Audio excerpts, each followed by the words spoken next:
রক্তাক্ত অসম গোষ্ঠীর সংঘর্ষে প্রাণ হারালেন দুইজন। রণক্ষেত্র এলাকায় বন্ধ ইন্টারনেট পরিষেবা, আহত একাধিক পুলিশকর্মী। অসমের বর্তমান পরিস্থিতি অত্যন্ত উদ্বেগজনক হয়ে উঠেছে। সম্প্রতি দুই গোষ্ঠীর মধ্যে রক্তক্ষয়ী সংঘর্ষের জেরে অগ্নিগর্ভ পরিস্থিতির সৃষ্টি হয়েছে রাজ্যের সীমান্তবর্তী এলাকায়। এই সহিংসতায় এখনো পর্যন্ত অন্তত দুইজনের মৃত্যু হয়েছে এবং পরিস্থিতি নিয়ন্ত্রণে আনতে গিয়ে বেশ কয়েকজন পুলিশকর্মী গুরুতর আহত হয়েছেন।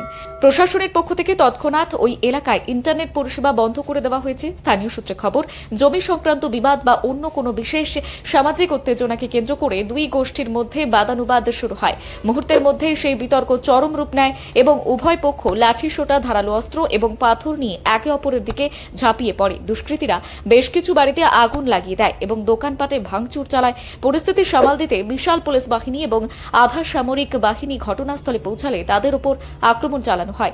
উত্তেজিত জনতাকে ছত্রভঙ্গ করতে পুলিশ টিয়ার গ্যাস এবং লাঠিচার্জ করে। সংঘর্ষে দুই ব্যক্তির মৃত্যু হয়েছে বলে নিশ্চিত করা হয়েছে এবং জখম পুলিশ কর্মীদের স্থানীয় হাসপাতালে ভর্তি করা হয়েছে।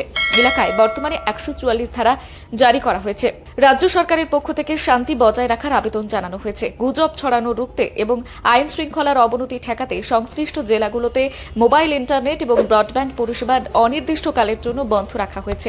প্রশাসনের উচ্চপদস্থ কর্তারা ঘটনাস্থলে উপস্থিত থেকে পরিস্থিতির উপর নজর রাখছেন। স্থানীয় প্রশাসন এবং ধর্মীয় নেতারা সাধারণ মানুষকে গুজবে কান না দেওয়ার এবং এলাকায় শান্তি বজায় রাখার জন্য বিশেষ অনুরোধ জানিয়েছেন। বর্তমানে এলাকাটি থমথমে থাকলেও মোতায়েন রয়েছে প্রচুর নিরাপত্তা বাহিনী। নতুন করে যাতে কোনো অশান্তি না ছড়ায় সেজন্য ড্রোন দিয়েও নজরদারি চালানো হচ্ছে। দোষীদের শনাক্ত করতে তদন্ত শুরু করেছে পুলিশ। সংবাদ এই পর্যন্ত, ফিরছে অন্যান্য আপডেট নিয়ে। দেখতে চোখ রাখুন নিউজ 365 এর পর্দায়।